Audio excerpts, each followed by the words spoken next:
चोल शासक ने नई राजधानी गंगईकोंडा का निर्माण किया? ठीक है, यहाँ पे 4 ऑप्शन आपके सामने दिख रहे होंगे, तो इसका जो करेक्ट आंसर होगा वो होगा यहाँ पे डी नंबर ऑप्शन होगा, राजेंद्र प्रथम। ठीक है, राजेंद्र प्रथम इसका करेक्ट आंसर होगा। जहाँ पे डिस्क्रिप्शन की बात आएगी हर क्वेश्चन का, जब वहाँ पे डिस्क्रिप्शन भी यहाँ पे मिलेंगे आपको। ठीक है, मीन्स कि डी यानी कि घ इसका करेक्ट आंसर होगा। चलिए नेक्स्ट जो क्वेश्चन है, यूरिया किसमें संश्लेषित होता है? ठीक है, यूरिया किसमें संश्लेषित होता है, तो इसका जो करेक्ट आंसर होगा वो होगा यहाँ पे घ number answer, D number answer होगा, मीन्स कि घ होगा यानी कि लीवर में। ठीक है, और अगर बात करें यूरिया का, यहाँ पे अगर फार्मूला की बात करें तो यूरिया का फार्मूला आप नोट कर सकते, कई बार एग्जाम में पूछा भी जाता है, CH4N2O। ठीक है, ये इसका फार्मूला आप नोट कर लेंगे। चलिए, जो जहाँ इंपॉर्टेंट लगेगा आप उसे ज़रूर नोट कर लेंगे। ठीक, चलिए नेक्स्ट क्वेश्चन पे आते हैं। नेक्स्ट क्वेश्चन क्या है, सूक्ष्म अर्थशास्त्र का संबंध किससे है? ठीक है, तो इसका जो करेक्ट आंसर होगा वो होगा क नंबर आंसर होगा, मीन्स कि ए नंबर इसका आंसर होगा, व्यक्तिगत यूनिटों से। ठीक है, व्यक्तिगत यूनिटों से इसका करेक्ट आंसर होगा। नेक्स्ट क्वेश्चन पे आते हैं, क्वेश्चन नंबर 4 पे, जब माल की कीमतें बढ़ती है तो क्रय शक्ति क्या होता है? ठीक है, एक और से एक आध क्वेश्चन पूछे जाते हैं, 1-2 क्वेश्चन पूछ लिए जाते हैं, तो उसका करेक्ट आंसर होगा घट जाती है। ठीक है, चलिए नेक्स्ट क्वेश्चन पे आते हैं, पश्चिमी चालुक्य वंश का प्रसिद्ध शासक कौन था? ठीक है, इसका जो करेक्ट आंसर होगा वो होगा घ नंबर आंसर होगा, पुलकेशिन द्वितीय। ठीक है, पुलकेशिन द्वितीय इसका जो करेक्ट आंसर होगा। नेक्स्ट क्वेश्चन पे आते हैं, क्वेश्चन नंबर 6 पर, अशोक पर कलिंग युद्ध का प्रभाव कहाँ दिखाई देता है? तो इसका जो करेक्ट आंसर होगा वो होगा ख होगा इसका करेक्ट आंसर, शिलाओं पर उत्कीर्ण 13वें राज्य देश। ठीक है, 13वें राज्य देश। चलिए, तो यहाँ पे अगर बात करें कलिंग युद्ध का, तो कलिंग युद्ध की अगर हम बात करें तो ये मौर्य सम्राट अशोक और कलिंग के शासक अनंतनाथन के बीच 261 से 262 ईसा पूर्व भुवनेश्वर से 80 किलोमीटर दक्षिण दया नदी के किनारे लड़ा गया था। ठीक है, तो इसके बारे में एक फैक्ट आप जरूर नोट कर लेंगे कि कलिंग युद्ध के बाद अगर बात करें तो कहाँ हुआ था और किसके साथ हुआ था। तो फिर से मैं रिपीट कर देता हूँ, मौर्य सम्राट अशोक और कलिंग के शासक अनंत नाथन के बीच 261 से 62 ईसा पूर्व भुवनेश्वर यानी कि ओडिशा, ठीक है, भुवनेश्वर यानी कि ओडिशा से 80 किलोमीटर दक्षिण नदी के किनारे दया नदी के किनारे लड़ा गया था। चलिए नेक्स्ट क्वेश्चन पे आते हैं, सूर्य की रोशनी धूप को पृथ्वी तक पहुंचने में लगभग कितना समय लगता है? तो इसका करेक्ट आंसर होगा वो होगा सेकंड, ख नंबर आंसर होगा, मीन्स कि 8 मिनट 16.6 सेकंड लगता है समय। ठीक है, चलिए नेक्स्ट क्वेश्चन पे आते हैं, फॉसिल ईंधन के जलने से क्या उत्पन्न होता है? तो फॉसिल ईंधन जब जलेगा तो ये वायु प्रदूषण उत्पन्न कर देगा। ठीक है, इसका करेक्ट आंसर होगा ग।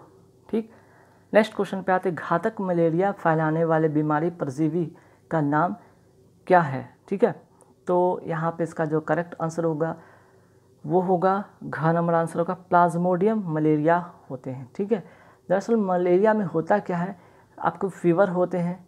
ठीक है, फीवर होते हैं, हाई फीवर होते हैं, वोमिटिंग आती है। ठीक है, वोमिटिंग आती है, हेडेक होता है, टार्डनेस होता है, इन सारे लक्षण जब मलेरिया होते हैं तो होता है। और ये किसके काटने से होता है? मॉस्किटो यानी कि मच्छर के काटने से होता है। ठीक है, चलिए नेक्स्ट क्वेश्चन पे आते हैं, सेब क्या है? तो सेब यहाँ पे 4 ऑप्शन है, गुदेदार पोम, गुदेदार पीपो, मिश्रित समारा, गुठलीदार फल। तो इसका जो करेक्ट आंसर होगा 10 नंबर क्वेश्चन का वो होगा गुदेदार पोम। ठीक है, चलिए जहाँ पे इंपॉर्टेंट क्वेश्चन होगा वो मैं वेरी इंपॉर्टेंट जरूर कर दूंगा। नेक्स्ट क्वेश्चन पे आते हैं, जल संवर्धन क्या है? तो इसका जो करेक्ट आंसर होगा वो होगा घ नंबर आंसर होगा, तरल संवर्धन मीडियम में पादप वृद्धि। ठीक है, घ नंबर इसका आंसर होगा, यानी कि डी नंबर इसका आंसर होगा। ABCD नहीं करके यहाँ पे क ख ग घ का ऑप्शन यहाँ पे लिखा गया, इसलिए आप डी से घ भी आप कर सकते हैं। चलिए नेक्स्ट क्वेश्चन पे आते हैं, क्वेश्चन नंबर 12 पे, आर्द्रता का मापन किससे किया जाता है? आर्द्रता का मापन का आंसर इसका जो होगा करेक्ट आंसर होगा वो होगा हाइग्रोमीटर। ठीक है, ए नंबर इसका आंसर होगा हाइग्रोमीटर। अब बात है कि लैक्टोमीटर की अगर बात करें तो लैक्टोमीटर से किसका मेज़र किया जाता है? तो लैक्टोमीटर का जो होता है प्योरिटी ऑफ काउ मिल्क। ठीक है, इसको to check purity of cow milk, ठीक है। इसका जो यूज़ होता है लैक्टोमीटर का to check purity of cow milk, means की दूध की जो है उसकी शुद्धता चेक करने के लिए, ठीक है। अब आते अगर बात करें पैरोमीटर का, तो पैरोमीटर का क्या यूज़ होता है? इसका होता है एक type of remote sensing thermometer होता है जो कि यूज़ किया जाता है टेम्परेचर को मापने में जो डिस्टेंस ऑब्जेक्ट से होते हैं, ठीक है। अगर बात करें हाइड्रोमीटर की, अगर बात करते हैं, आप नोट कर सकते हैं used for measuring the relative density of liquid based on concept of buoyancy, ठीक है। चलिए नेक्स्ट क्वेश्चन पे आते, समान संख्या में परमाणु वाले न्यूक्लिएट को क्या कहते हैं, ठीक है। समान संख्या वाले परमाणु, तो इसका जो करेक्ट आंसर होगा वो होगा ए नंबर आंसर होगा समस्थानिक, ठीक है। जिसमें कि परमाणु संख्या समान होते हैं और इसका द्रव्यमान भिन्न भिन्न होता है, ठीक है। लेकिन इसी का जस्ट अपोजिट की बात करें, संभार की बात करें, ठीक है, संभारक की बात करें या आइसोबार की बात करें तो जस्ट अपोजिट होता है, जिसमें कि परमाणु संख्या भिन्न भिन्न होते हैं और परमाणु भार समान होते हैं, ठीक है। तो आइसोटोप और आइसोबास में ये डिफरेंस एक दूसरे का अपोजिट होगा, ठीक है। आइसोटोप में जहाँ परमाणु संख्या समान होते हैं, वहीं आइसोबार में इसका अपोजिट होता है कि भिन्न भिन्न होते हैं, ठीक है। चलिए कांच क्या है? कांच जिसे हम लोग क्या कहते हैं, कॉमन भाषा में ग्लास कहते हैं, ठीक है। कांच क्या है, ठीक है। तो इसका जो करेक्ट आंसर होगा वो होगा बी नंबर आंसर होगा अतिशीतित तरल, ठीक है। हालांकि कांच की कोई क्रिस्टलीय संरचना नहीं होती है और ना उसका कोई निश्चित गलनांक होता है, ध्यान रखिएगा, ठीक है। चलिए आगे बढ़ेंगे सवाल पे, क्वेश्चन नंबर 15 पे आएंगे। क्वेश्चन नंबर 15 में क्या है, लिटमस किससे निकाला जाता है, ठीक है, या किसमें से निकाला जाता है? तो इसका करेक्ट आंसर होगा वो होगा बी नंबर आंसर होगा लाइकेन, ठीक है। लाइकेन या जिसे कहते हैं हम लोग साइवाल, ठीक है, लाइकेन। तो याद रखिएगा यहाँ पे अगर बात करें आखिर लाइकेन का जो होता है, लिटमस जो निकाला जाता है लाइकेन से निकाला जाता है, ठीक है। दरअसल लिटमस का यूज़ करते किस लिए? तो इसका जो मेन यूज़ है, ठीक है, इसका मेन यूज़ की अगर बात करें, use of litmus is to test whether a solution is acidic और बेसिक, ठीक है। ये नोट कर लीजिएगा आप। मेन यूज़ जो है लिटमस का वो टेस्ट करने के लिए है कि ये जो सॉल्यूशन है ये एसिडिक है या बेसिक है, ठीक है। अब यहाँ पे लिटमस से बहुत ही इंपॉर्टेंट चीज़ आप नोट करेंगे, ठीक है। वो क्या है? यहाँ पे लिटमस से रिलेटेड बहुत इंपॉर्टेंट सा चीज़ आप नोट करेंगे, वो क्या है? याद रखिएगा, ब्लू लिटमस पेपर का अगर बात करें, जब ब्लू लिटमस पेपर रेड में कन्वर्ट हो जाता है, किस कंडीशन में? जब ये एसिडिक होता है, ठीक है। तो ध्यान रखिएगा, blue litmus paper turns red under acidic condition, ठीक है। ब्लू से रेड हो जाता है कब? एसिडिक कंडीशन में, एसिडिक कंडीशन में, ठीक है। अगर बात करें रेड से, अगर बात करें रेड से ब्लू की बात करें, रेड से ब्लू कब हो जाता है? जब ये आपका बेसिक कंडीशन होता है, ठीक है। बेसिक कहें या अल्कलाइन कहेंगे, ठीक है। चलिए एक होता है न्यूट्रल लिटमस पेपर, ठीक है। न्यूट्रल लिटमस पेपर कैसा होता है?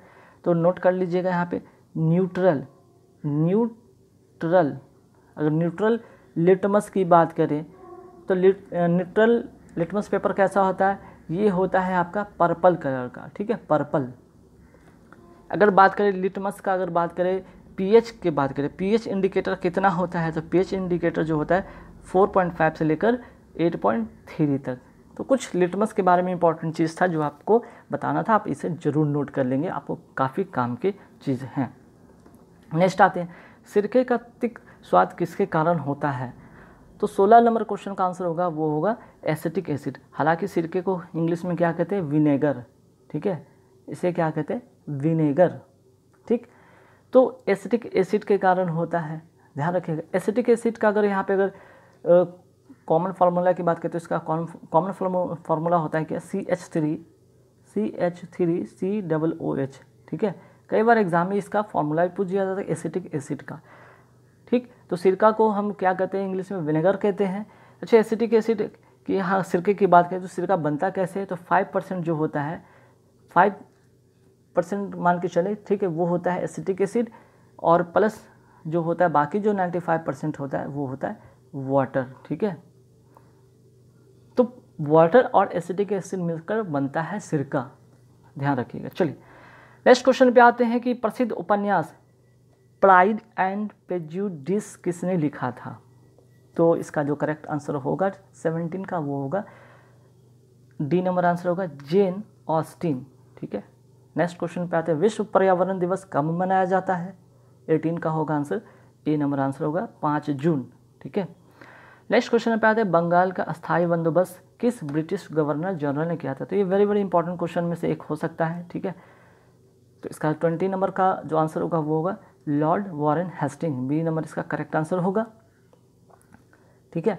इसका जो आंसर होगा बी नंबर आंसर होगा।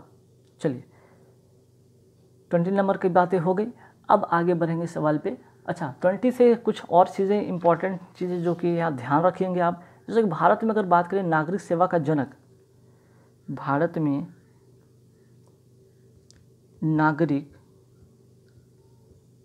सेवा का जनक माना जाता है लॉर्ड वॉरेन हेस्टिंग को, ठीक है। लॉर्ड वॉरेन हेस्टिंग को क्या माना जाता है, भारत में नागरिक सेवा का जनक माना जाता है, ठीक है। चलिए इसके बारे में और भी कुछ जानते हैं। इसने 1793 ईस्वी में अस्थायी बंदोबस्त की पद्धति लागू की, ठीक है। 1793 में क्या किया, अस्थायी बंदोबस्त की पद्धति लागू की, जिसके तहत जमींदारों को अब जो था भू राजस्व का 90% कंपनी को देना था और बाकी 10% अपने पास रखना था, ठीक है। ये था यहाँ पे अस्थायी बंदोबस्त का कुछ कारण, ठीक है। मीन्स कि इसके जो भी फैक्ट है इसके बारे में जानेंगे यहाँ पे। चलिए आगे बढ़ेंगे सवाल पे। भारत में निर्वाचन सूची तैयार करने की जिम्मेदारी किसकी है। निर्वाचन सूची की तैयार करने की जिम्मेदारी किसकी है, तो इसका जो करेक्ट आंसर होगा वो होगा ए नंबर आंसर, निर्वाचन आयोग का। तो ठीक है भाई, निर्वाचन आयोग का अगर बात करें तो इसकी और क्या क्या जिम्मेदारी होती है, बहुत सारी जिम्मेदारी होती है। आप सुने, जिम्मेदारी नोट करेंगे अपने कॉपी में, ठीक है। पहला, चुनाव क्षेत्रों का परिसीमन करना। दूसरा, चुनाव करवाना। तीसरा, मतदाता सूचियों को तैयार करवाना। चौथा, राजनीतिक दलों को मान्यता प्रदान करना। पांचवा, राजनीतिक दलों को चुनाव चिन्ह प्रदान करना। छठा, आचार संहिता तैयार करवाना, ठीक है। और भी जिम्मेदारी है जिनके बारे में आपको मेंशन किया, आप इसे नोट कर लेंगे कॉपी में। नेक्स्ट क्वेश्चन पे आते हैं, निम्नलिखित में कौन सा विटामिन प्रतिऑक्सीकारक है। तो 22 का आंसर होगा सी नंबर इसका करेक्ट आंसर होगा, विटामिन सी। अब चलिए विटामिन सी की अगर बात करें, यहाँ पे विटामिन से रिलेटेड चीज़ें हैं तो उनके बारे में कुछ जानेंगे, ठीक। यहाँ पे सी नंबर इसका करेक्ट आंसर होगा। इसके बारे में और क्या क्या जानेंगे, जैसे विटामिन का अगर बात करें, विटामिन के अगर हम बात करें आविष्कारक की बात करें तो कौन थे, फंग थे विटामिन के आविष्कारक। अब बात करेंगे विटामिन के, ठीक है। यहाँ पे एक ही चीज़ मेंशन हो गया लगता है, विटामिन के 2 जगह टैप हो गए हैं। खैर आप एक जगह कहीं पे विटामिन दूसरे भी कर सकते हैं, डी है, ठीक है, बी कर ले, ठीक है। तो के बारे में तो हो जाएगा। चलिए बी के बारे में, अच्छा अगर बात करें विटामिन बी के बारे में, तो विटामिन बी की अगर बात करें, विटामिन बी के बारे में तो में बात करते हैं कि इनके जो इन्वेंशन करता कौन है, तो आंसर होगा मैकुलन, ठीक है, मैकुलन। अगर बात करें विटामिन डी का, तो विटामिन डी का जो आविष्कारक कौन थे, हॉपकिंस, ठीक है, हॉपकिंस, नोट कर लेंगे हॉपकिंस। अगर विटामिन सी की बात करें, विटामिन सी की बात करें तो होलकट, ठीक है, होलकट नोट कर लीजिएगा, होलकट, ठीक। इस तरह से अच्छा विटामिन के की अगर बात करें यहाँ पे विटामिन के का, तो विटामिन के का आविष्कारक का नाम क्या है, इसे नोट कर ले, हेनरिक, ठीक है, हेनरिक डैम। अब इसका अगर हम रासायनिक नाम की बात करें विटामिन के का, तो विटामिन के का रासायनिक नाम होता है फिलोक्विनोन, ठीक है। यहाँ पे जगह नहीं, आप सुनकर नोट कर सकते हैं, अगर ऐसे लिखना चाहे तो लिख सकते हैं, जगह थोड़ा बहुत है, लिख देता हूँ फिलो, ठीक है, फिलोक्विनोन, ठीक है, रासायनिक नाम, ठीक। बाकी सी की बात करें तो विटामिन सी को यहाँ पे क्या कहेंगे, एस्कॉर्बिक एसिड। विटामिन डी की बात करें तो कैल्सीफेरॉल, ठीक है। चलिए आगे सवाल पे आते हैं, रेडियोधर्मी तत्व का उत्सर्जन करते हैं कौन? तो इसका जो करेक्ट आंसर होगा यहाँ पे 23 का नोट करेंगे, इसका होगा बी नंबर, इसका करेक्ट आंसर होगा यानी कि ख। देखिए अब कुछ चीज़ इसके बारे में, फैक्ट के बारे में जानेंगे। इसका फैक्ट क्या है ज़रा नोट कर लें, सुनकर नोट कर सकते हैं आप। जिन नाभिकों में प्रोटॉन की संख्या 83 मीन्स की 83 या उससे अधिक होती है वे अस्थायी होते हैं। अस्थायित्व प्राप्त करने के लिए ये नाभिक स्वतः ही अल्फा, बीटा, गामा किरणें उत्सर्जित करने लगती हैं।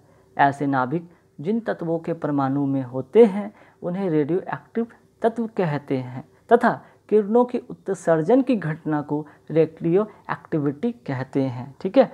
तो ये ध्यान रखिएगा, इसके बारे में कुछ फैक्ट था। चलिए नेक्स्ट आते हैं क्वेश्चन नंबर 24 पे कि गांधी जी के दांडी मार्च का संबंध किससे है? तो इसका करेक्ट आंसर होगा यहाँ पे डी नंबर आंसर होगा, सिविल अवज्ञा आंदोलन। अब इसे कुछ और इम्पॉर्टेंट चीज़, जैसे असहयोग आंदोलन की बात करें, कब हुआ था? 1920। भारत छोड़ो आंदोलन कब हुआ था? 1942।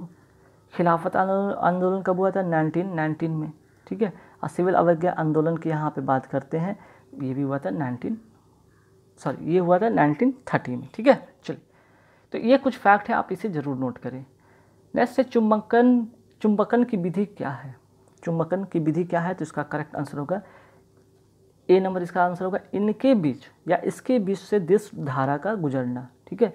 दिश धारा मीन्स कि डीसी करंट, या जिसे कहते हैं एसी करंट कहते हैं, डीसी करंट कहते हैं। तो डीसी करंट क्या है और एसी करंट क्या है ज़रा यहाँ पे जानेंगे, ठीक है। तो डीसी करंट का मतलब होता क्या है? वह धारा जो सदैव एक ही दिशा में जाता हो, ठीक है, वह धारा जो सदैव एक ही दिशा में जाता हो। और अल्टरनेटिव करंट की बात करें, इसकी बात करें तो जो धारा क्या होता है, परिपथ में अपनी दिशा बदलता है, ठीक है, ऐसे जाता है। क्लियर? चलिए अब आते हैं क्वेश्चन नंबर 26 में, क्लोरोफिल में क्या पाया जाता है? तो आंसर जो होगा डी नंबर आंसर होगा मैग्नीशियम, ठीक है। 27 में पत्तियों का लाल, नारंगी, पीला रंग किसके कारण होता है? तो इसका जो करेक्ट आंसर होगा वो होगा बी नंबर आंसर होगा कैरोटीनाइड। हालांकि अगर बात करें पत्तियों का हरा रंग किसके कारण होता है तो सभी को पता हो, क्लोरोफिल के कारण, ठीक है। तो यहाँ पे लाल, नारंगी, पीला की बात करें तो कैरोटीनाइड के द्वारा, ठीक है। चलिए नेक्स्ट क्वेश्चन पे आते, कोयला खानों का राष्ट्रीयकरण किस वर्ष किया गया था? तो इसका जो करेक्ट आंसर होगा 28 का वो होगा बी नंबर आंसर होगा 1976 में, ठीक है। 29 में आते हैं, ब्रह्मपुत्र नदी का उद्गम स्थल क्या है? तो इसका करेक्ट आंसर होगा बी नंबर आंसर होगा चेमयुंगडुंग ग्लेशियर, ठीक है। अब यहाँ ये ब्रह्मपुत्र नदी का जो उद्गम स्थल है कहाँ पे? तो ये तिब्बत में है, ठीक है, ये तिब्बत में है। और अगर बात करें तिब्बत में, इसे अगर बात करें ब्रह्मपुत्र नदी को क्या कहा जाता है? तो तिब्बत में, ध्यान रखिएगा, तिब्बत में, नेपाल की अगर बात करें, नेपाल के तिब्बत क्षेत्र में इसका उद्गम स्थल है। तो तिब्बत में इसे क्या कहा जाता है? ब्रह्मपुत्र नदी को नोट कर लीजिएगा, सांपो, ठीक है, सांपो कहा जाता है ब्रह्मपुत्र नदी को तिब्बत में, सांपो। अरुणाचल प्रदेश में क्या कहा जाता है? ब्रह्मपुत्र, ठीक है, अरुणाचल में क्या कहा जाता है? ब्रह्मपुत्र कहा जाता है, ठीक है। असम में क्या कहा जाता है? असम में इसे कहा जाता है दिहांग, नोट कर लीजिएगा, असम में कहा जाता है दिहांग, ठीक है। बांग्लादेश में क्या कहा जाता है? बांग्लादेश में इसको कहा जाता है जमुना, ठीक है, बांग्लादेश में इसे क्या कहा जाता है? नोट कर लीजिएगा, Jamuna, Jamuna, very very important, ठीक है। तो तिब्बत में इसे सांपो, अरुणाचल प्रदेश में ब्रह्मपुत्र, असम में दिहांग और बांग्लादेश में जमुना इसे कहा जाता है। कुल अगर बात करें इसकी कुल लंबाई, टोटल अगर बात करें, टोटल इसकी लंबाई कितनी होती है? 2900 किलोमीटर इसकी कुल लंबाई। अगर सिर्फ भारत की बात करें तो भारत में इसकी कुल लंबाई कितनी है? तो भारत में इसकी कुल लंबाई है 915 किलोमीटर, ठीक है, 915 किलोमीटर सिर्फ भारत में इसकी लंबाई। अगर टोटल लंबाई की बात करें, ठीक है, तो टोटल लंबाई इसकी 2900 किलोमीटर है। एक और इम्पॉर्टेंट चीज़ यहाँ पे नोट कर सकते हो, भारत की सबसे चौड़ी नदी, ठीक है, सबसे चौड़ी नदी में से एक मानी जाती है ये, ठीक है, सबसे चौड़ी नदी भारत की ब्रह्मपुत्र नदी है। चलिए नेक्स्ट क्वेश्चन पे आते हैं, मलेरिया मादा एनोफिलीज से फैलता है, ठीक है, इसकी खोज किसने की थी? तो आंसर जो होगा इसका 30 का वो होगा, बी नंबर आंसर होगा रोनाल्ड रॉस। नेक्स्ट की बात करते हैं 31 पे कि चिल्का झील कहाँ स्थित है। चिल्का झील कहाँ स्थित है? उड़ीसा में। सी नंबर इसका करेक्ट आंसर होगा, जिसे खारे पानी की झील भी कहा जाता है। खारे पानी की झील कहा जाता है। चलिए नेक्स्ट क्वेश्चन पे आते हैं। उष्मा विकिरण का असमान लक्षण यह है कि यह यात्रा करती है, 4 ऑप्शन है, किस में? ठीक है, तो 32 का आंसर होगा, बी नंबर आंसर होगा, जिस माध्यम से गुजरता है उसे गर्म कर देता है। ठीक है, चलिए नेक्स्ट है कि नग्न आँखों से देखे जा सकने वाले कोषाणु का सबसे छोटा आकार क्या होता है? तो इसका करेक्ट आंसर होगा, ए नंबर आंसर होगा माइक्रोन। ठीक है, 33 का ए नंबर आंसर होगा माइक्रोन। नेक्स्ट है हवा से पनपने वाले प्राणियों को क्या कहते हैं? तो इसका करेक्ट आंसर होगा उड़नशील, बी नंबर इसका आंसर होगा करेक्ट। ठीक है, नेक्स्ट क्वेश्चन पे बात करते हैं, वेरी वेरी इंपॉर्टेंट क्वेश्चन है। ठीक है, वेरी वेरी इंपॉर्टेंट क्वेश्चन है। इंदिरा पॉइंट किसकी दक्षिणी नोक है? तो आंसर होगा इसका 35 का ए नंबर आंसर होगा। ठीक है, 35 का ए नंबर आंसर होगा अंडमान एवं निकोबार द्वीप समूह। देखिए अगर भारत की हम बात करें तो भारत में अगर यहाँ पे अगर हम ईस्ट की बात करते हैं, ठीक है, ईस्ट में इसे क्या कहते हैं? की बी धू। ठीक है, साउथ की अगर क्या बात करते हैं तो इंदिरा पॉइंट। इंदिरा पॉइंट को और भी किस नाम से जाना जाता है? केप कमोरिन। ठीक है, केप कमोरिन के भी नाम से इसे जाना जाता है। ठीक है, अगर बात करते हैं ईस्ट हो गया, वेस्ट में क्या इसे कहते हैं? वेस्ट में से गुहार मोती कहते हैं, गुहार मोती वेस्ट में कहते हैं। नॉर्थ में क्या कहते हैं? नॉर्थ में इंदिरा कॉल कहते हैं, इंदिरा कॉल। नोट कर लीजिएगा, वेरी वेरी इंपॉर्टेंट कि नॉर्थ में क्या कहते हैं? इंदिरा कॉल। साउथ में क्या कहते हैं? इंदिरा पॉइंट या केप कमोरिन। ईस्ट में क्या कहते हैं इसे? ईस्ट में कहते हैं इसे किबुधु, जिसे अरुणाचल प्रदेश के क्षेत्र में ये पड़ता है। और यहाँ पर अगर बात करें गुहार मोती जो कि वेस्ट में पड़ता है। ठीक है, तो ये 4 पॉइंट कभी भी एग्जाम में पूछे जा सकते हैं, नोट कर लीजिएगा आप इसे। चलिए नेक्स्ट क्वेश्चन क्या है? इंडिया ऑफ माई ड्रीम्स के लेखक कौन है? तो इसका जो करेक्ट आंसर होगा वो होगा, डी नंबर आंसर होगा महात्मा गांधी। ठीक है, चलिए नेक्स्ट क्वेश्चन है, कान का पर्दा किस जीव में नहीं होता है? तो आंसर जो करेक्ट होगा इसका सी नंबर आंसर होगा सांप में। ठीक है, सांप है क्या? तो ये रेप्टिलिया वर्ग में ये आता है। ठीक है, रेप्टिलिया वर्ग में आता है। और दूसरा क्या है भाई? ये कोल्ड ब्लडेड होता है, कोल्ड ब्लडेड ये प्राणी है। ठीक है, ये कोल्ड ब्लडेड है, प्लस ये रेप्टिलिया वर्ग में आता है और कोल्ड ब्लडेड है। ठीक है, चलिए नेक्स्ट क्वेश्चन पे आते हैं। लोक लेखा समिति के बेसिक मूल या मूल आधार क्या है? तो इसका करेक्ट आंसर होगा सभी होंगे इसके। ठीक है, इसका जो 3 ऑप्शन है यहाँ पे, 4 ऑप्शन में से तीनों इसका ऑप्शन होगा। मीन्स के सांविधिक निकायों, ट्रेडिंग और विनिर्माण स्कीमों में परियोजनाओं के आय व्यय को दर्शाने वाले विवरण को जांच करना, स्टोर और स्टॉक के लेखा की जांच करना, स्वायत्त निकायों के लेखा विवरण की जांच करना। ठीक है, अब यहाँ से कुछ और इम्पॉर्टेंट चीज़ आता है, लोक लेखा समिति। लोक लेखा समिति को पता है क्या कहा जाता है? नोट कर लीजिएगा, प्राक्कलन समिति की इसे जुड़वा बहन कहा जाता है, प्राक्कलन। ठीक है, प्राक्कलन समिति की इसे जुड़वा बहन कहा जाता है। नोट करते जाएंगे, कुछ पॉइंट मैं बता रहा हूँ। प्राक्कलन समिति की जुड़वा इसे बहन कहा जाता है, आप पहला पॉइंट नोट कर सकते हैं। चलिए और भी क्या चीज़ यहाँ पे कर सकते हैं इंपॉर्टेंट, तो देखिए अब यहाँ पे अगर बात करें लोक लेखा समिति और दूसरा प्राक्कलन समिति। ठीक है, प्राक्कलन समिति की बात करते हैं तो इन दोनों में क्या डिफरेंस है यहाँ पे नोट करिएगा। इसका कार्यकाल, इसके सदस्य का कार्यकाल जो होता है 1 वर्ष का होता है, इसका भी सदस्य का कार्यकाल 1 वर्ष का ही होता है। ठीक है, अगर प्राक्कलन समिति की बात करें, ठीक है, तो इसमें प्राक्कलन समिति में टोटल कितने सदस्य होते हैं इसे आप नोट कर लीजिए। ठीक है, प्राक्कलन समिति में एक तो पॉइंट नोट आप कर लीजिए कि 1 वर्ष का दोनों का कार्यकाल होता है।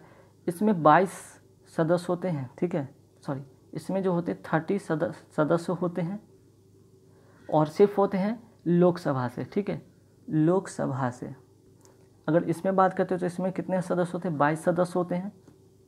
ठीक है, इसमें टोटल कितने होते हैं? 22 सदस्य होते हैं लोक लेखा समिति में, लेकिन 15 लोकसभा से और 7 राज्यसभा से, लोकसभा से और राज्यसभा से, ये नोट कर लीजिएगा। ठीक है, अगर बात करें लोक लेखा समिति की बात करें, इसकी अध्यक्ष के रूप में विपक्ष के किसी सदस्य को नियुक्त किया जाता है। ठीक है, चलिए और अगर हम और भी बात करते हैं, यह भारत के नियंत्रक महालेखा परीक्षक द्वारा दिया गया लेखा परीक्षण संबंधी प्रतिवेदनों की जांच करता है। ठीक है, अब यहाँ पे एक चीज़ आ रहा है बात की, भारत के नियंत्रक एवं महालेखक परीक्षक की जो भी दिया गया चीज़ होता है प्रतिवेदन, उसकी जांच करता है। तो अभी वर्तमान की अगर हम बात करें, ठीक है, वर्तमान की बात करें कि वर्तमान में अभी जो यहाँ पे नियंत्रक एवं महालेखा परीक्षक कौन है, ठीक है, तो नोट कर लीजिएगा अभी वर्तमान में कैग कौन है, तो यहाँ पे आंसर होगा जीसी। ठीक है, जीसी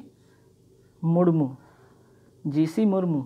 ठीक है, नोट कर लीजिएगा, CAG controller and auditor general अभी जो प्रेजेंट भारत के हैं वो जीसी मुर्मू हैं। ठीक है, मीन्स कि गिरीश चंद्र मुर्मू जो कि क्या है, यहाँ पे अगर बात करें ये राजीव महर्षि का स्थान लिए हैं। ठीक है, ये क्या है, राजीव महर्षि जो इसके पहले थे कैग थे, अब उनके जगह पे जीसी मुर्मू को नियुक्त किया गया, मीन्स कि गिरीश चंद्र मुर्मू को नियुक्त किया गया।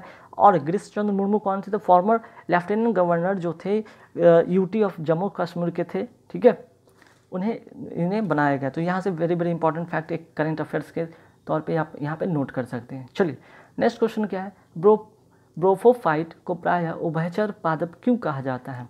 क्यों? क्योंकि यह, इसका आंसर होगा डी नंबर से, यह जल एवं थल दोनों में पाए जाते हैं। चलिए नेक्स्ट क्या है, चोल वंश में ग्राम प्रशासन के बारे में किस शिलालेख में उल्लेख मिलता है? तो इसका जो करेक्ट आंसर होगा 40 का आंसर होगा डी नंबर, इसका आंसर होगा उत्तरा मेरूर।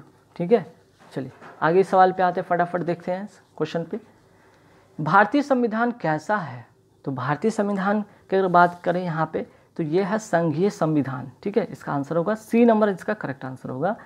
ठीक, संविधान सभा का अगर बात करें कि इसकी गठन की अगर बात करें, संविधान के बात ही कर रहे हैं तो यहाँ पे कुछ फैक्ट आप नोट कर लें, जैसे संविधान सभा का गठन, इसका गठन हुआ था कब?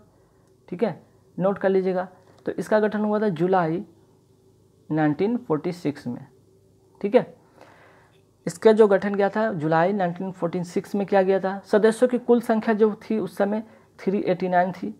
ठीक, और अगर प्रथम बैठक की बात करें तो 9 दिसंबर 1946 को इसका पहला बैठक हुआ था। ठीक, तो उस समय 9 दिसंबर 1946 की जब बैठक हुआ था उस समय अस्थायी जो अध्यक्ष बनाया गया था डॉक्टर सच्चिदानंद सिन्हा को बनाया गया था।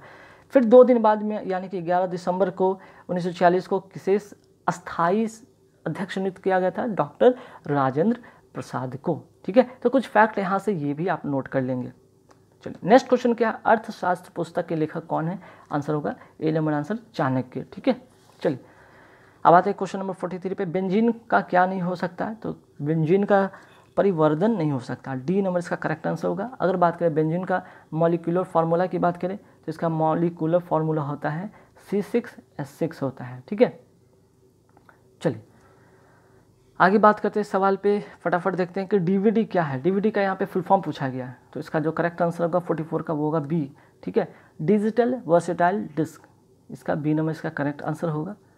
नेक्स्ट क्वेश्चन पे आते हैं कि अर्थशास्त्र में मांग का क्या अर्थ होता है?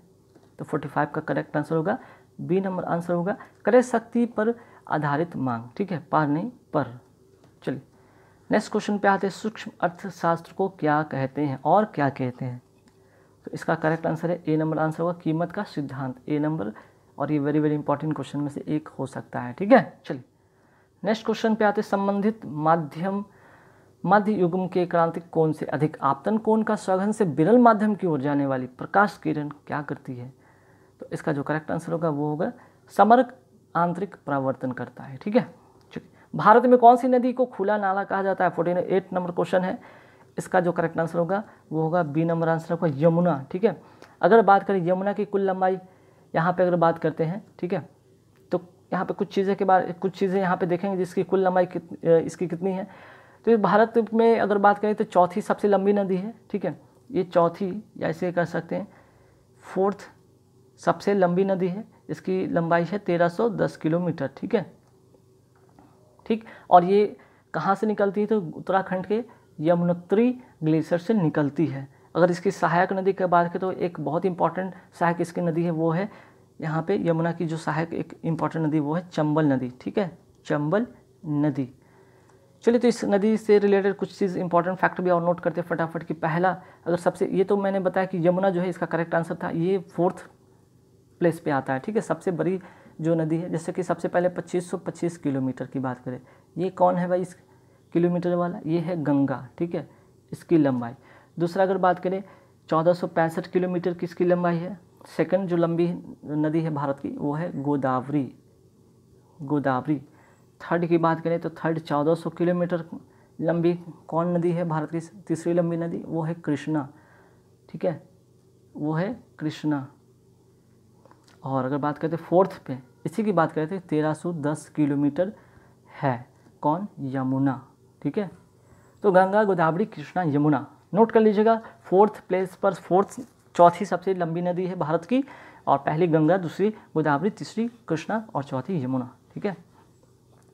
अगर बात करें यहाँ पे कुछ एक और इम्पॉर्टेंट बात की कि नर्मदा की बात करें कि नर्मदा और ताप्ती दो ऐसी नदी है, ठीक है, नर्मदा एवं ताप्ती, ठीक है, दो ऐसी नदी है जो कि किधर की ओर बहती है, पश्चिम की ओर, ठीक है, पश्चिम की ओर बहती है, ठीक है, नोट कर लीजिए, वेरी वेरी इंपॉर्टेंट है, ठीक। चलिए नेक्स्ट क्वेश्चन पे आते हैं कि दूध में कौन सा प्रोटीन शर्करा युग्म होता है, तो इसका जो करेक्ट आंसर होगा 49 का वो होगा बी, ठीक है, बी नंबर आंसर होगा।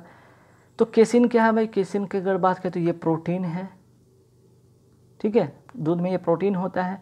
और अगर बात करें लैक्टोज को तो ये शर्करा है, ठीक है, दूध में विद्यमान शर्करा को क्या कहते हैं, ये लैक्टोज इसको कहते हैं जो कि शर्करा है, ठीक है। चलिए नेक्स्ट क्वेश्चन पे आते हैं, पंचशील के सिद्धांतों का प्रतिपादन किसने किया था, आंसर होगा सी number answer, Pandit Jawaharlal Nehru.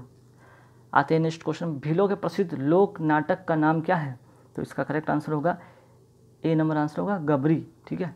Next question, प्रथम भारत रत्न किसे मिला, तो इसका करेक्ट आंसर होगा ऑप्शन के अनुसार डी नंबर इसका करेक्ट आंसर होगा। हालांकि 1954 में मिला था, और इनके अलावा दो और व्यक्ति को मिला था, जैसे कि सी राजगोपालाचारी, डॉक्टर कृष्ण राधा कृष्ण को भी मिला था, ठीक है।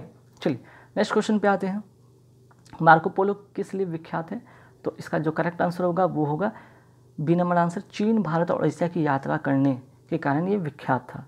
नेक्स्ट क्वेश्चन पे आते हैं 54 पे, लेडी विद लैम्प के नाम से कौन विख्यात है 54 में, तो आंसर होगा B number answer, Florence Nightingale. Next question पे आते हैं 55 पे, अधिकतम जैविक क्षति किससे होती है, तो इसका करेक्ट आंसर होगा बी नंबर आंसर, गामा किरणें, ठीक है। अल्फा बीटा की अगर बात करें तो अल्फा से ज़्यादा, अगर बात करें बीटा से भी सबसे ज़्यादा इसका जो होता है भेदन क्षमता होता है गामा का, ठीक है, या एक्सरे की बात करें। चलिए नेक्स्ट क्वेश्चन पे आते हैं, परमाणु बम के विस्फोट में भारी मात्रा में ऊर्जा किसके कारण निकलती है, 56 का जो आंसर होगा करेक्ट होगा वो होगा डी नंबर आंसर, न्यूट्रॉन का प्रोटॉन में परिवर्तन, ठीक है।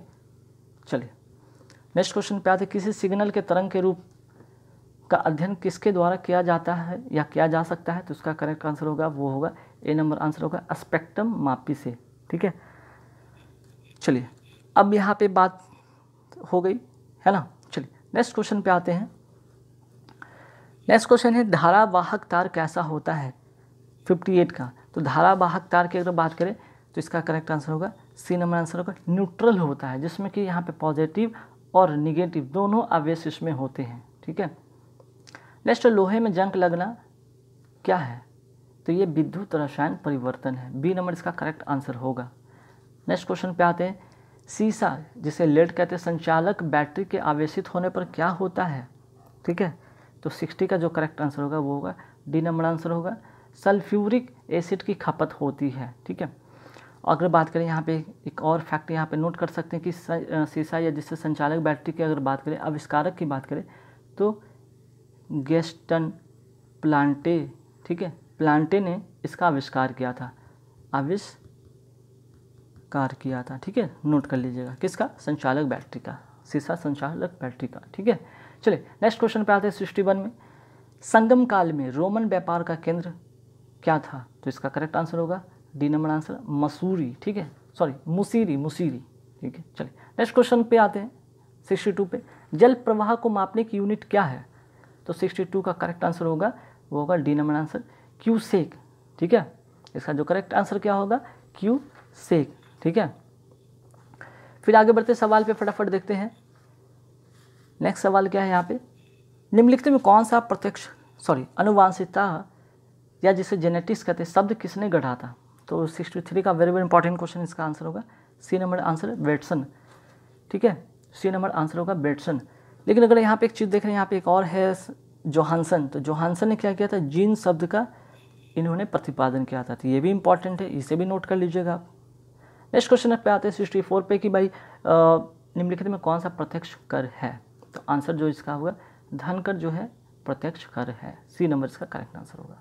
चलिए आगे सवाल पे आते हैं, फटाफट देखेंगे 65 पे। 65 में क्या है भाई, महात्मा गांधी को अर्धनंग फकीर किसने कहा था? तो इसका जो करेक्ट आंसर होगा विंस्टन चर्चिल ने कहा था। ठीक है, 65 का होगा विंस्टन चर्चिल ने। नेक्स्ट क्वेश्चन पे आते हैं, भारतीय संविधान मूलभूत अधिकार किस संविधान से लिया गया है? तो ये अमेरिका के संविधान से लिया गया है। मीन्स 66 का जो आंसर होगा ए नंबर आंसर होगा। हालांकि अमेरिका के सिद्धांत से और भी चीज़ लिया गया, जैसे मूलभूत अधिकार लिया गया है, न्यायपालिका की स्वतंत्रता भी अमेरिका से लिया गया है, राष्ट्रपति पर महाभियोग लगाना भी यहीं से लिया गया है, उपराष्ट्रपति का पद होना भी यहीं से लिया गया है, सुप्रीम कोर्ट या हाई कोर्ट के न्यायाधीशों को हटाना भी यहाँ से लिया गया है, न्यायिक पुनर्विलोकन का भी यहीं से लिया गया है, इसी के संविधान से लिया गया है। ठीक है, चलिए 67 में आते हैं। राज्य विधानमंडल के अनुमोदन के बिना राज्यपाल द्वारा जारी अध्यादेश कितनी अवधि के लिए लागू रहेगा? तो इसका करेक्ट आंसर होगा 6 सप्ताह। ठीक है, नेक्स्ट क्वेश्चन पे आते हैं 68, इच्छा सब कष्टों का कारण है, इसका प्रचार करने वाला धर्म कौन सा है? तो आंसर होगा बौद्ध धर्म। ए नंबर इसका करेक्ट आंसर होगा। अब बौद्ध धर्म की बात करें तो भगवान बुद्ध, ठीक है, या जिन्हें कहते हैं महात्मा बुद्ध। इससे कुछ और रिलेटेड चीज़ आप नोट कर लें। इनका जन्म, ठीक है, जन्म कब हुआ था? वेरी इंपॉर्टेंट क्वेश्चन है, वेरी वेरी इंपॉर्टेंट। 563 ईस्वी में। कहाँ हुआ था? कपिल वस्तु के निकट लुम्बिनी नामक गांव में हुआ था। ये लुम्बिनी नामक गांव है कहाँ पे भाई? नेपाल में है।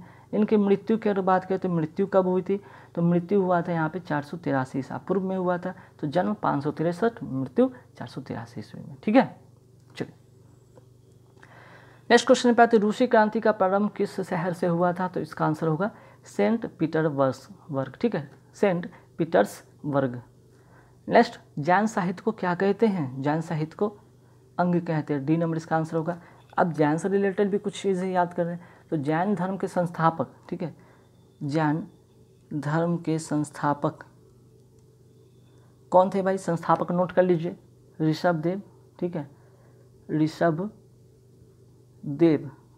ठीक है, ये प्रथम तीर्थंकर हुए थे। ठीक है, लेकिन अगर बात करें सबसे इम्पॉर्टेंट तो 24वें जो अगर बात करते हैं 24वें जो हुए थे तीर्थंकर कौन हुए थे? महावीर। ठीक है, महावीर। तो इनसे रिलेटेड बहुत सारे क्वेश्चन आते हैं। महावीर से, भगवान महावीर से बहुत बार आते हैं। इनका जन्म पूछ दिया जाता है तो 540 ईसा पूर्व। ठीक है, मृत्यु 468 ईसा पूर्व। तो जन्म और मृत्यु जरूर याद रखेंगे। ठीक है, चलिए नेक्स्ट पे आते हैं कि निम्नलिखित में कौन सा स्रोत संघ सरकार का नहीं है? तो इसका करेक्ट आंसर होगा वो होगा व्यापार कर। सी नंबर इसका करेक्ट आंसर होगा। 72 पे आते हैं, समाजवाद का प्रथम वैज्ञानिक विश्लेषण किसने किया था? तो 72 का आंसर होगा कार्ल मार्क्स। ए नंबर इसका करेक्ट आंसर होगा। नेक्स्ट आते हैं, रॉबिन्सन के अनुसार अर्थशास्त्र क्या है? तो इसका जो करेक्ट आंसर होगा वो होगा सी नंबर आंसर होगा मानकीय और सकारात्मक विज्ञान दोनों। चलिए नेक्स्ट क्वेश्चन पे आते हैं, एम.के. गांधी द्वारा लिखी गई पहली पुस्तक कौन थी? तो इसका करेक्ट आंसर होगा A number answer my experiment with truth. ठीक है, नेक्स्ट क्वेश्चन पे आते हैं, सदन में राष्ट्रपति के विरुद्ध महाभियोग का प्रस्ताव पास करने के लिए कितने सदस्य का समर्थन होना चाहिए? तो इसका आंसर होगा बी नंबर आंसर होगा सदन के कुल सदस्यों में से कम 2/3 सदस्य। अब इसके बारे में और भी जाने। अगर बात करें ये किसके समय, ये जो है महाभियोग, ठीक है, राष्ट्रपति के विरुद्ध महाभियोग का कहाँ से लिया गया संविधान? तो ये अमेरिका के संविधान से लिया गया है। पहला चीज़ आप नोट कर रहे हैं। ठीक है, पहला फैक्ट। दूसरा क्या कि अनुच्छेद 61 में इसका मेंशन है। ठीक, अभी तक एक भी ऐसा अवसर नहीं है जब राष्ट्रपति पर महाभियोग लगाया गया है, ये भी याद रखिएगा। चलिए नेक्स्ट है, आर्यों ने मनुष्यों के जीवन को 4 डैश में विभाजित किया, तो 4 आश्रम में विभाजित किया। तो डी नंबर इसका करेक्ट आंसर होगा। ठीक है, चूँकि यहाँ पे जो मानव जीवन आर्यों ने मानव जीवन को 100 वर्ष मानते हुए 25-25 के जो 25-25 वर्ष के 4 आश्रम में विभाजित किया था। तो ये आश्रम कौन कौन थे? पहला ब्रह्मचर्य, ठीक है, ब्रह्मचर्य, दूसरा क्या था? गृहस्थ, तीसरा था वानप्रस्थ, और चौथा था संन्यास, ठीक है, नोट कर लीजिएगा। चलिए नेक्स्ट क्वेश्चन है, सिंधु घाटी की सभ्यता के लोग किस देवता की पूजा करते थे? उसका करेक्ट आंसर होगा डी नंबर आंसर, पशुपति, ठीक है। चलिए नेक्स्ट क्वेश्चन पे आते हैं कि भारत के निम्नलिखित में से किस शहर को कभी भी सूरज की ऊर्ध्वाधर किरणें नहीं मिलती हैं? तो आंसर होगा A number answer, Chandigarh. Next है 79 में भारत में कौन सा राज्य महत्वपूर्ण ताम्र मीन्स की तांबा उत्पादन राज्य है? तो 79 का आंसर होगा B number answer, Rajasthan. Next question पे आते हैं, निम्नलिखित में किस युग को गलत मिलाया गया है?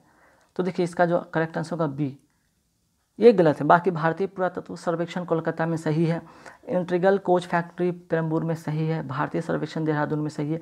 तो भारतीय पेट्रोलियम संस्थान कहाँ पे? तो ये भी कहाँ है? देहरादून में है, ठीक है, नोट कर लीजिएगा, ये दून में है, ये भी देहरादून में, हालांकि इसका ऑप्शन दे दिया मुंबई जो कि गलत है, ठीक है। चलिए 81 में आते हैं, डीएनए नाइट्रोजन आधार डैश के कारण आरएनए से भिन्न होता है, किसके कारण? थाइमाइन के कारण, डी नंबर इसका करेक्ट आंसर होगा। नेक्स्ट, सांपों की विष ग्रंथियाँ किसकी सदृश होती है? तो इसका जो आंसर होगा करेक्ट वो होगा डी नंबर आंसर, कशेरुकियों की लाल ग्रंथियाँ। नेक्स्ट आते हैं, मटर में विपरीत लक्षणों वाले कितने युग्मों का मेंडल ने चयन किया था? करेक्ट आंसर होगा ए 7, ठीक है। 84 में आते, किसी पदार्थ का अणु किसके कारण अपने परमाणु के समान होता है? तो 84 का आंसर होगा सी नंबर आंसर, एक परमाणु। नेक्स्ट, विकिरण की कण प्रकृति की पुष्टि किससे की जाती है? तो विकिरण की कण की प्रकृति की अगर पुष्टि की बात करें तो इसका आंसर होगा बी नंबर आंसर होगा, प्रकाश वैद्युत प्रभाव। यहाँ पे देखिए व्यतिकरण है क्या, नोट कर लीजिएगा, व्यतिकरण क्या है?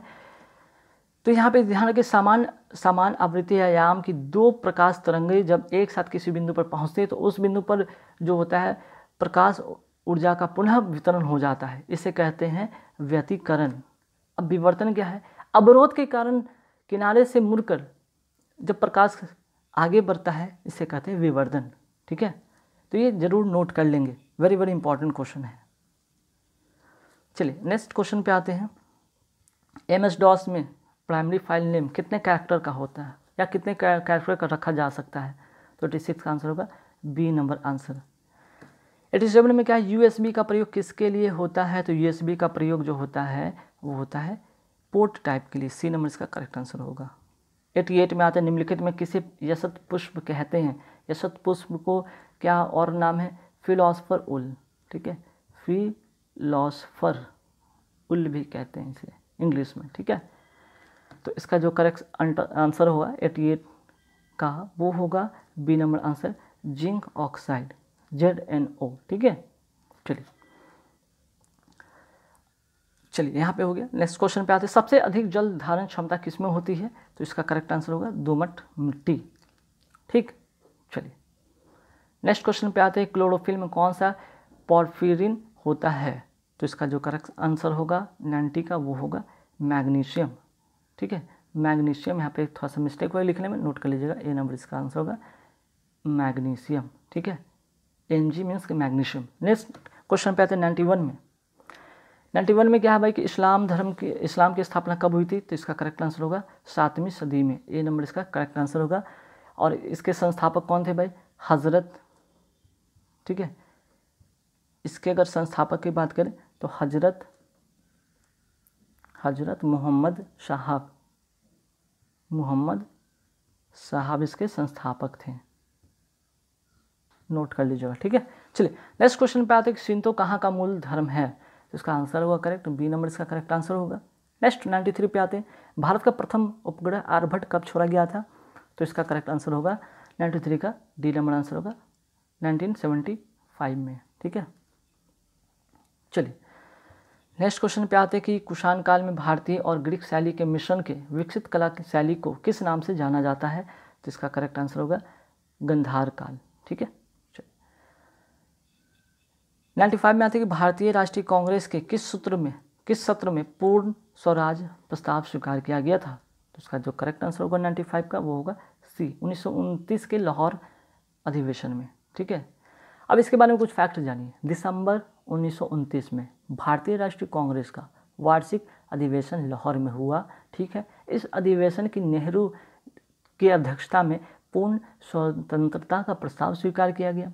31 दिसंबर 1929 की रात्रि, ठीक है, 31 दिसंबर 1929 की रात्रि के 12 बजे भारत का तिरंगा झंडा लहराया गया और 26 जनवरी, ठीक है, 26 जनवरी 1930 को स्वतंत्रता दिवस के रूप में मनाने का निर्णय लिया गया। तो ये फैक्ट है, जरूर आप याद रखेंगे। नेक्स्ट है सिंध पर विजय प्राप्त करने वाले अरब सेना के सेनापति का नाम बताइए। तो आंसर है डी नंबर आंसर है मोहम्मद बिन कासिम। भारत का प्रथम मुस्लिम आक्रमण मोहम्मद बिन कासिम के नेतृत्व में किया गया था। ठीक है, 712 ईस्वी में।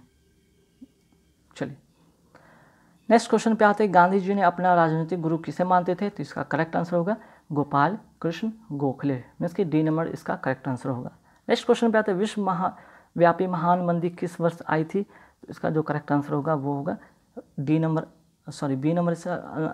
इसका आंसर होगा 1929। ठीक है, नेक्स्ट क्वेश्चन पे आते हैं भारत किसका सबसे बड़ा उत्पादक और उपभोक्ता दोनों है? तो इसका करेक्ट आंसर होगा बी नंबर आंसर चाय। और इस वीडियो का लास्ट क्वेश्चन पे आते हैं। निम्नलिखित में किस आंदोलन का नेतृत्व महात्मा गांधी ने नहीं किया था? तो इसका जो करेक्ट आंसर होगा स्वदेशी आंदोलन। हालांकि स्वदेशी आंदोलन की अगर बात करें